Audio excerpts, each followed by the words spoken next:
Hi guys, welcome to your next maths lesson. Today we're going to look at percentages and recapping our knowledge of how they link to fractions and decimals. Once we're finished, as we have done for the last couple of days, you're going to have a go at creating a revision sheet to help you remember this stuff before you start your percentage work in year 6.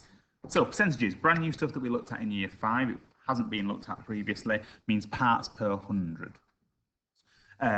So if I was looking at trying to work out the percentages of these fractions, I need to get my fractions over a denominator of 100. So whatever I do to my denominator, so how do I get from 20 to 100 using multiplication? I times by 5. 11 times 5 is 55. So 11 over 20 is the same as 55 hundredths, which is the same as, because my denominator is 100, I just take the numerator, 55%.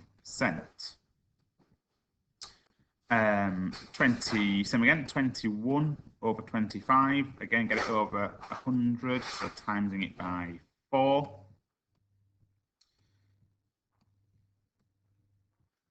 So I times my numerator by 4,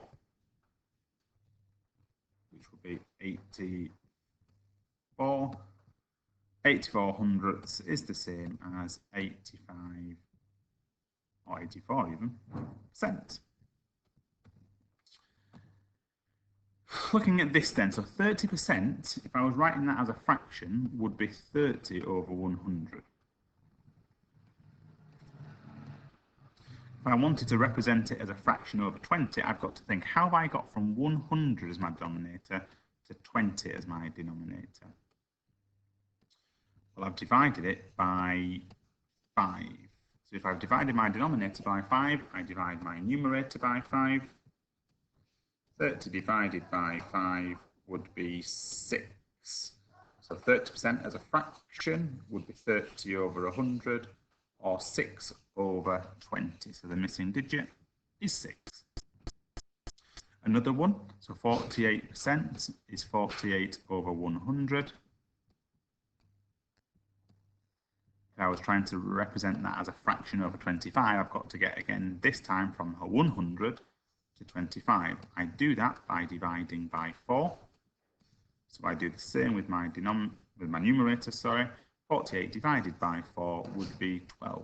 12 over 25 is my fraction to represent 48% if my denominator is 25. So there's a couple of questions that you will have in your initial work this morning. So have a go at those questions. Remember, percentages parts per 100. You're always going to try and represent it over a denominator of 100. Once you are there, you can then alter it. So for example, there's 2 here where you've got to look at writing the percentage of what is shaded. So write the percentage as it appears. So how many out of how many are shaded. Then try and get that fraction over 100 and then work out how you got from your denominator to your over 100 denominator. And then do the same to try and get the number on the top. And when it's over 100, you can just use the numerator as the percentage. Great little bit of recapping before you then have a go at creating your revision sheets. So again, it's up to you how you present your revision sheet. It can be done as colourfully as you like, but make sure it's informative. So you can link it to fractions and decimals, but it's purely looking at working out percentages.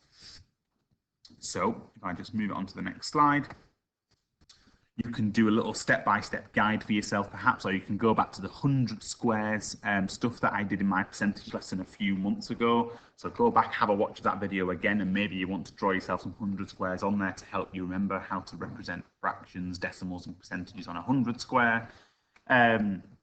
And you might want to put a couple of examples using similar questions to what you've got, as I've just said, in the questions that I'm leaving for you this morning.